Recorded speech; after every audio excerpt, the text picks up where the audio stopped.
Hi, this is Mary Hood again. This is my series continuing of short little video clips that I'm putting on YouTube. For those of you who are seriously considering homeschooling this fall, and those of you who have already made that decision and are getting going. All right. This particular one, I had three that were more about kind of getting your mindset right, and now this one is the beginning of a series of how to. And the topic of this one is how to get and be legal. All right. Because nowadays, today is July 20th, and many schools are starting up very soon. That doesn't necessarily mean you have to start up because you, as we'll talk about in a minute, have control over your schedule. However, because they're starting up, you need to go ahead and do the legal part of this as quickly as you can. All right. So the first thing I want you to do is go to www.hslda.org. All right, that stands for Homeschool Legal Defense Association. All right, when you go there, click on the little tab that says legal, and then sort of follow the prompts and go down. You'll see a map, and you click on your state, and a whole bunch of information is going to come up about how your state does business, what the law says, and so forth. This is a great place to start. There's a lot of good information on there. Be sure to read it all over. All right. However, because they are a national organization, there's always a slight chance that something might have happened recently and there might be a lag on them getting the information up, or they may have something on there that may be practiced slightly differently in your own locality. So that's never where you want to end your research. That's where you start your research. The second thing you want to do is find your statewide organization and find out what they have to say about the law and about getting started and everything else. Typically, you can do that by going to Google and Googling your state. So I would put in Georgia Georgia statewide homeschool organization, something like that, and click. All right. Now you'll notice that the first two or three often have an ad symbol on them. Those are usually people trying to sell you something. So skip over the ads and find the actual statewide organization and go to their website. As far as I know, I think every single state has something like that. In Georgia, it's the Georgia Home Education Association, GHEA.org. Think. Most of them are .org. I happen to also know Florida is FPEA.org. I'm not sure about the .org, but it's the Florida Parents Educators Association. And all states have something like that. In fact, some of them have two of them. This is usually because somewhere in the history of that statewide organization, there was a little bit of a split, and some people wanted to keep it strictly Christian, and some people wanted to make it be, you might want to say secular, or you might want to just say inclusive. Some of those inclusive organizations actually have quite a few Christians in them. All right, but at any rate, you may have two organizations, and if that's the case, I would recommend you see what both of them have to say. All right, and don't automatically, think you have to go with the Christian one if you're a Christian, because, like I said, sometimes the inclusive ones have a lot of Christians in them, and they may just have a slightly different educational philosophy, and it's even possible you may feel more comfortable there. So don't rule out one or the other. Find out what's available in your state and go there. All right. Now that again is still not the end of it. All right. The best thing that you really need to do is read the law for yourself. And an actual law, you know how they are. They have little numbers and decimal points and so forth in front of them, and it's often available online these days, and you may have to do a little research or maybe talk to a librarian or even a law person, but somehow or other find the law yourself and read it. And remember, there's going to be two parts to this law. One part is going to be the compulsory attendance ages in your state, and the other part is going to be how your state deals with homeschoolers. A lot of states, there is a specific homeschooling provision. In some very few states, homeschoolers are treated like private schools. So you need to kind of know the difference between that in your state. But there is no state in the United States that I know of, that I'm aware of at least, where homeschooling is totally illegal. I don't think that that's the case. It certainly hasn't been in years past. Unless you're talking about way long time ago, like when I got started. But for many years now, there's been some kind of a legal option in every state, but they can be quite different from one state to another. Now, as far as the compulsory attendance age, it's typically from 6 or 7, somewhere around there, up to 16, 17, 18. If you wind up in a state where compulsory attendance ends at, say, age 16, before necessarily they graduate, All right, be careful. I would continue doing whatever you're supposed to be doing in terms of reporting past 18, past the compulsory attendance law, until such a time as they actually get a diploma. And one of the reasons for that is it can make it difficult in some states to get a driver's license because, to some extent, if you stop reporting them at 16 and they don't have a diploma yet, they may be considered like a dropout or something. So be a little careful with that. I would keep on reporting them until they've moved on to something else, whether it's the military, a junior college, something else. But whatever it is, I would not stop reporting at 16 unless they have something in their hands that says that they've finished. And of course, again, you are a homeschooler. You have the right to do certain things on your own, and one of those rights is to make yourself a diploma. All right, and one is to decide when that diploma is issued. One of my girls actually graduated at 16 and went on to college. Right? Not something I necessarily recommend, but in her case, it was a good thing to do. But anyway, remember, you have quite a bit of leeway and all that sort of thing. Now, once you've done that, again, to recap, hslda.org, then check with your statewide organization, then try very, very hard to read it yourself. And not just the compulsory attendance part, but the part that relates to homeschooling also, all right? Once you've done all that, the next step is to look for your local organizations. The best way I know to do that is to go to your local library, especially the children's librarian. If the libraries are open again, which I sure hope they are, mine is, because that's one of your main sources of information as a homeschooler, so I sure hope they're open. Anyway, once they're open, talk to the children's librarian. They usually have a pretty good handle on what kind of groups are operating in the area. And they may be having park days, they may have Mother Day Out programs, they may have little meetings at the beginning of the school year. The statewide groups often have conventions where they have a lot of speakers and sell things. That's usually someplace I really recommend going in the early days, but unfortunately a lot of the ones were canceled this year or possibly went digital, which is not nearly as good, obviously. But at any rate, so that's how you get started learning about all these things. Now, once you know what the law is, what you want to do is abide by it exactly, all right? Don't leave anything out, but don't add anything in, all right? The reason for that is that it's very, very possible that if you add something in and enough other people do the same thing, it may create a precedent and then it will become law later on.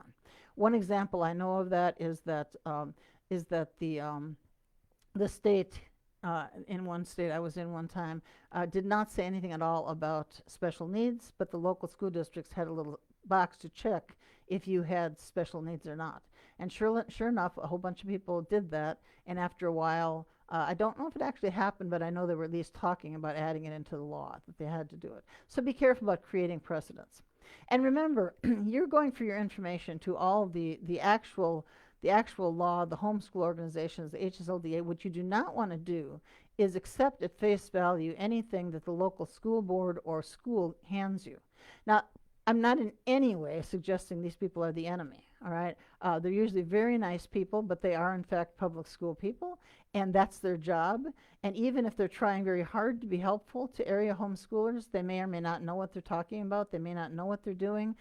They may add in, like I said, things that aren't actually required in the law. So I want you to be friendly when you have an opportunity to interface with the public school officials, but don't accept their version of the law, their version of what you're doing or what's going on in the area, because that's really not their business to know all that, all right? So you want to go to the homeschool people instead. Now, there is one caveat to the idea of not doing anything that isn't in the law. This is controversial. This is something that I believe. I worked with many, many homeschoolers for a very long time now, and it's something I believe strongly, but there are people that think I've lost my mind when I say this. Just be aware of that. If your children are already signed up for school, I highly recommend, in other words, if a school is expecting them in the fall, all right, and they're ready on the rolls, I really highly recommend you write a very short, friendly letter to the principal, all right, saying something simple like, "Dear Mrs. Johnson, we've decided to homeschool this year, so little Mary will not be attending Woodside Elementary," all right, and then sign it at the bottom. Unless you have an extremely close and friendly relationship with the principal, I also recommend you do that in some kind of certified letter type thing and keep a copy of it so you can prove that you sent that.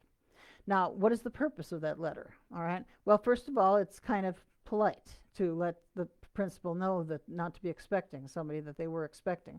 But secondarily, if they're expecting your child and your child doesn't show up, there's always the chance that somebody might get social services involved, which is the thing you really, really, really want to avoid. All right. I might talk about that a little more in another video. But that's not something you want to have happen. And so you want to make sure that they know and that you can prove you let them know that you had made other arrangements, you know. And the minute that you send that letter, make sure you are at least the same day getting yourself legal so that if a question arises, it's not just a question you having told them, but you actually have taken the other steps to get yourself legal. Now, I'm going to talk about record keeping and staying legal and all that sort of thing later on in another one, probably the next one I'll do. But right now I want to talk about one thing. The law will probably specify how many days you have to do. Most states it's about 180 of instruction. Now remember, as a homeschooler now, you don't have to follow the public school calendar. All right, you can start late if you want to. You can go halfway into the summer if you want to. You don't have to take the same vacations that they do. You know, if they take a spring break and you want to get yours right by Easter, you can shift it over to Easter. You can do just about anything you want to as long as you get in those required however many days they are. In my state, I believe it's 180. All right. But again, be a little careful, especially if you're in the situation where you have other people watching you. All right. An instructional day doesn't necessarily have to be sitting at a desk for 4.5 hours or however many hours your state requires, you know, doing specific schoolwork, but it has to be instructional in nature. So, for example, you know, schools take field trips. If you go to the zoo, you know, and you're learning about mammals and you come home and you read a book about, you know, the bears or something, and maybe you write a little art, that's totally school. You know, there's no reason for you to not count that day, right? There's even times when you might use a trip to the grocery store as part of education if you're weighing the produce or doing some comparison shopping or something like that. But you know, every time you go to the grocery store is not necessarily a bona fide educational experience, if you get my drift. However, most states only require a certain number of hours, all right? And so, and usually that's not more than about 4.5 or maybe 6 tops, you know? And so you still have some time during the day when you can go to the grocery store, do whatever else. And again, a library trip, to me, that's part of education. So I wouldn't worry about something like that. But the fact is, if you wind up having a day when you're running around from Lowe's and Home Depot and outside and making something, and I'm not talking about an educational birdhouse or something. I'm talking about, you know, making a structure for the yard or something, and you're doing all this other stuff, and you're clearly not really homeschooling, then just don't count that day.